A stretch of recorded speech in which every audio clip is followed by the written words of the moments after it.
ও আমার সাহাবীরা, তোমরা কি জানো আমার দাম কত? সাহাবীরা যথারীতি নিয়ম অনুযায়ী বলেছিলেন, আল্লাহ এবং আল্লাহর রাসূলই ভালো জানেন।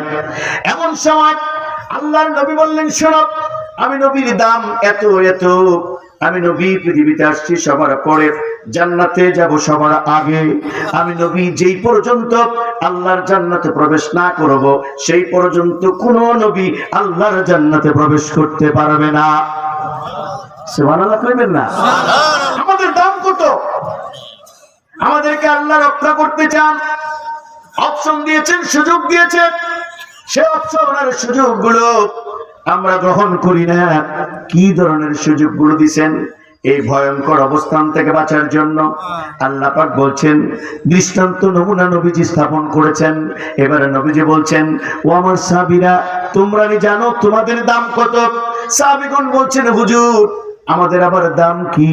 আমাদের আবার দাম কি? আল্লাহর নবী বলছে, ও সাহাবীরা, তোমরা জানো না তোমাদের দাম কত? তোমাদের দাম কত? নবীজি বলছেন, তোমাদের দাম এত এত এত। তোমাদের দাম এত এত এত। বলে, আমাদের দাম কত? নবী এবার বলছেন, আমার উম্মতেরা, আমার সাহাবীরা, আমার উম্মতেরা যেই পর্যন্ত জান্নাতে প্রবেশ না করবে, সেই পর্যন্ত কোন নবীর উম্মত তো দূরের কথা, কোন নবীও জান্নাতে প্রবেশ করতে পারবে না। আমার উম্মতের দাম কত? হে মুসলমান বন্ধু, আমাদের দাম কত?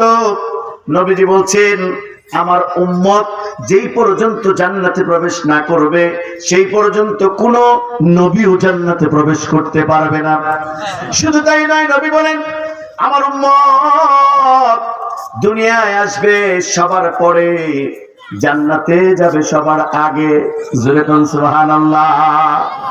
নবী যখন বলছেন আমার উম্মত দুনিয়াতে আসবে সবার পরে, জান্নাতে যাবে সবার আগে, এই কথা শোনার পরে জাবের রাদিয়াল্লাহু তাআলা আনহু দাঁড়ায় গেলেন। জাবের দাঁড়ায় গিয়ে বলছে, ইয়া রাসূলুল্লাহ, ইয়া হাবিবাল্লাহ, আপনি যে বক্তব্যটা এখন দিলেন, এই বক্তব্য শোনার পরে মনে হচ্ছে আগামী এমপি ইলেকশনে মনে হয় আপনি নির্বাচন করবেন। এখন যে বক্তৃতা দিলেন আপনি, এটা চালানো যাবে। এখন যে আপনি বক্তৃতাটা দিলেন, মনে হয় আপনি নির্বাচন করবেন নাকি? আল্লাহ নবী বলছেন, কেন রে যাবে, এমন কথা কেন? এবার জাবের বলছেন, হুজুর আপনার বক্তৃতাটা কেমন কেমন জানি লাগতেছে। কি কেমন লাগতেছে মানে? হুজুর আপনার মুখ থেকে শুনেছি আপনি বলেছেন জামানার পয়গম্বর ঈসা নবী রাস্তা দিয়ে যাচ্ছেন, এমন সময় একজন মহিলা রাস্তার পাশে বসে কাঁদতেছেন। ঈসা নবী মহিলাকে ডাক দিয়ে জিজ্ঞেস করছেন, আচ্ছা মা, তুমি কাঁদো কেন? মহিলা বলছে, আমার কুলের বাচ্চাটা মারা গেছে। কি মারা গেছে? কুলের বাচ্চাটা মারা গেছে, এই জন্য আমি কাঁদি। এখন এই কথা শোনার পরে যদি কোনো মানুষ মারা গেছে, এ কথা পাষাণ মানুষও যদি শুনে, কষ্ট লাগবে কিনা? তো ঈসা নবীর একটু কষ্ট লাগছে। এরপরে মহিলাকে সান্ত্বনা দেওয়ার জন্য ঈসা নবী বলছেন, আচ্ছা মা, তোমার যে কুলের বাচ্চাটা মারা গেছে, ওর বয়স কত? এবার মহিলা বলছে, মাত্র 350 বছর। কত? মাত্র 350 বছর। 350 বছর বাচ্চা, তারে কেউ কুলের বাচ্চা? আর এর জন্য তুমি কাঁদতেছো? আর আখিরি জামানার উম্মত বাঁচবো মাত্র 50-60 বছর। মহিলা কান্দন বন্ধ করে দিয়ে লাফতে দাঁড়ায় উঠছে, কয়, হেতারা বিয়ে শাদী করবো নি, ঘর সংসার করবো নি? ঈসা নবী বলছেন, হেতারা লেখাপড়া করবে, চাকরি বাকরি করবে, সম্পদ করবে, বিয়ে শাদী করবে, আকাশচুম্বী ভবন করবে, নাতির ঘরের পুতি, পুতির ঘরের থুতিও দেখবো। কি ঠিক কিনা? হচ্ছে কিনা? মহিলা অ্যাস্ট্রোনট হয়ে গেছে, আশ্চর্য হয়ে গেছে। এবার জাবের বলছে, হুজুর এটা আপনার মুখ থেকে শুনছি, আপনি বলছেন এ বয়স 350 বছর, বলে কুলের বাচ্চা কেন? তদানীন্তন সময়ে একজন মানুষ 1.5 থেকে 2000 বছর পর্যন্ত বাঁচতেন। তো 1.5 থেকে 2000 বছর পর্যন্ত যে নবীর উম্মত বাঁচছে, 1.5 থেকে 2000 বছর পর্যন্ত যারা ইবাদত করছে, এই 1.5 থেকে 2000 বছরের ইবাদত অতিক্রম করে যাওয়া আপনার উম্মত 10 বছর পর্যন্ত থাকবে শিশুকাল, 20 বছর শৈশব কৈশোর, 30 বছর বিয়ে শাদীর মধ্যে, 40 বছরের দাড়ি মুছ পাকে আসবে, একটু বুঝ আসা শুরু করবে, নামাজ ধরবে। 50-এ যাওয়ার পরে ইমাম সাহেব যদি খুতবা লম্বা করে, নামাজটা একটু লম্বা করে, 50-এর পরে গিয়ে ফোটা ফোটা প্রস্তাব করবে, কাফর নষ্ট। ঠিক কিনা? তাইলে ইবাদতের পরিমাণ হলো কত? মাত্র 10 থেকে 15 বছর।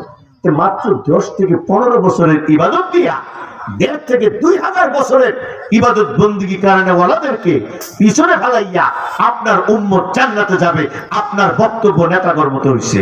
নেতারা যখন বক্তব্য দেয় নির্বাচনের আগে, আমারও যদি ভোট দিয়ে পাস করো, তোমাদের বাড়ি দিব, গাড়ি দিব, নারী দিব, জায়গা দিব, জমি দিব, মাতলা শ্রেণী কোদাল যা আছে সব দিব। নির্বাচনে পাস করার পরে যখন জনগণ নেতার কাছে যায়, কয় বাস দিব। বলে কিনা? আপনার বক্তব্য এমন হয়ে গেল না? আল্লাহর নবী জাবেরকে ডাক দিয়ে বলে, যাবে তোমার কি বিশ্বাস হয় না? জাবের ডাক দিয়ে বলছেন, ইয়া রাসূলুল্লাহ, ইয়া হাবিবাল্লাহ, বালা, কেন নয় বিশ্বাস হয়? নবী আমার ডাক দিয়ে বলছে, জাবের রে, জামানার পয়গাম্বর মুসা নবী আল্লাহর ডাক দিয়ে বলছিল, আল্লাহ তুমি বলে ঘুমাও না। আমার আল্লাহ ডাক দিয়ে বলছেন, মুসা তোমার কি বিশ্বাস হয় না? মুসা নবীও বলছে, বালা, কেন নয় বিশ্বাস হয়। আমার আল্লাহ বলছে, যেহেতু তোমার বিশ্বাস হয়, তোমার দেখানো যাবে। জামানার পয়গাম্বর ইব্রাহিম নবী ডাক দিয়ে বলছেন, আল্লাহ তুমি বলে মৃত্যুকে জিন্দা করো। আমার আল্লাহ বলছেন, ইব্রাহিম তোমার কি বিশ্বাস হয় না?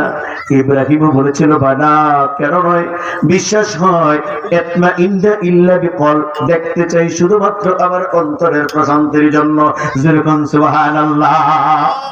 আমার আল্লাহ ডাক দিয়ে বলে, ইব্রাহিম যেহেতু তোমার বিশ্বাস হয়, তোমার দেখানো যাবে। যেরকম সুবহানাল্লাহ।